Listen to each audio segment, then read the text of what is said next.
Going to run through some injuries and one game site change for the Saturday college football card.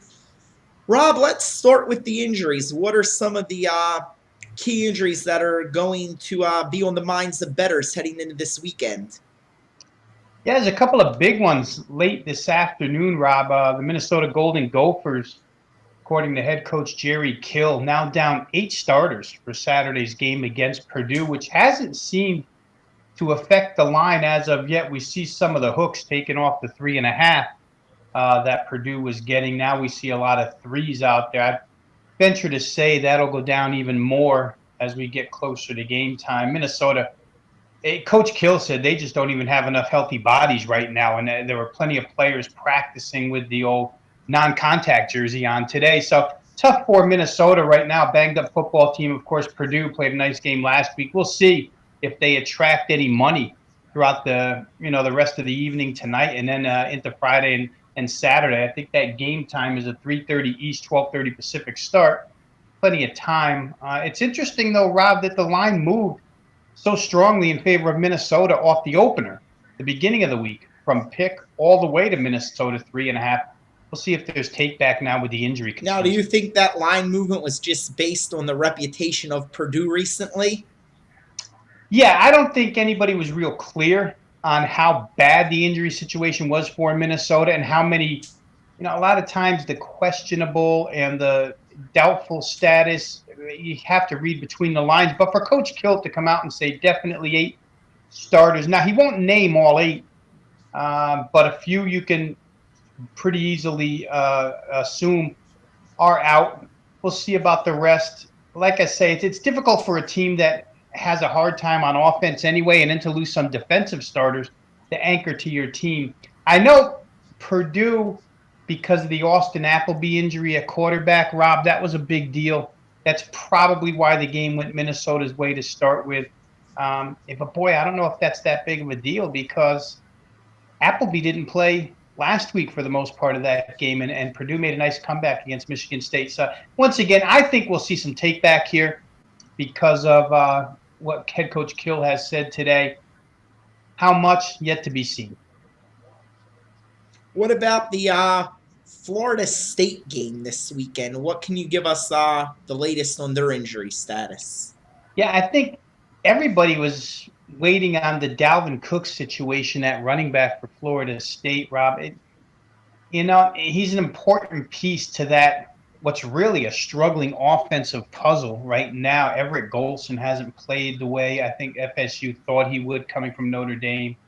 But Cook, a lot of people didn't expect him to be available for this game. And all of a sudden today, he's practicing full steam with no apparent signs of injury. The hamstring looks to be good. If that's the case, a couple of things here. We saw an uptick in the total on this game from 49 to 51 right off the bat.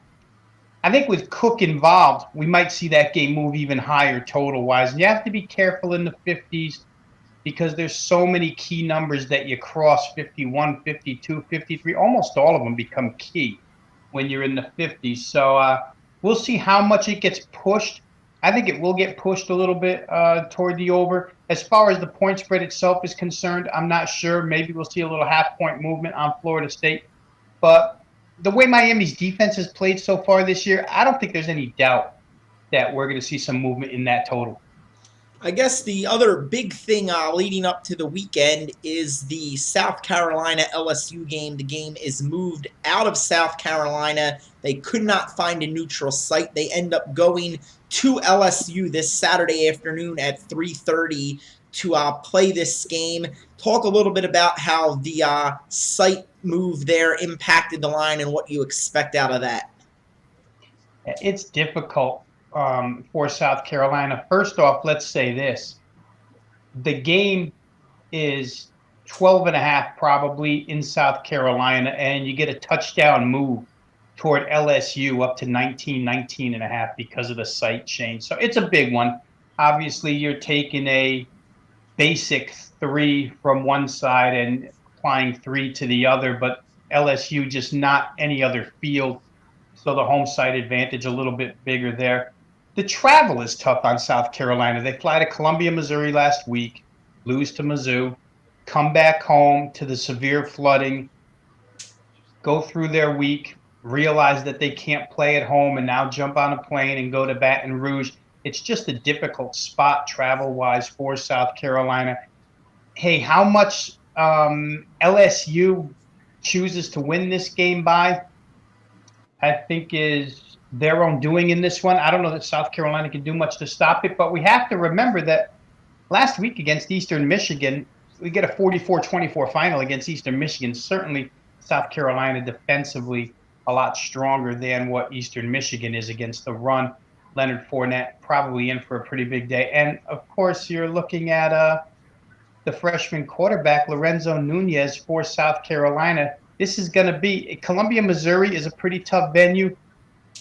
Down in Baton Rouge is a real tough venue. So I my power ratings made this game a little lighter, Rob. I didn't get to the 19.5 point. I think power ratings made this 15.5, 16. But I think there's a lot padded in and added in for some of the situational stuff that we just discussed. And you did mention Missouri. What is the latest on their quarterback situation? Matty Malk suspended last week. What's the status on him? Will he be rejoining the team? There's a lot of speculation around Mock right now. I'm not real sure how that's going to go. There's even been some talk that he may be leaving school. So there's a lot going on there, a lot of moving parts. So I don't want to commit to too much where that's concerned. He's suspended for what was apparently a missed practice. Had a missed practice last year after a loss. At that point, head coach Pinkel told him if it happens again, he'll be suspended. They wound up losing to Kentucky. He missed the practice, got the suspension, and they're dealing with a lot there. But it gives them the opportunity to play freshman Drew Lock, who Gary Pinkel has called his best offensive recruit since he's been a head coach.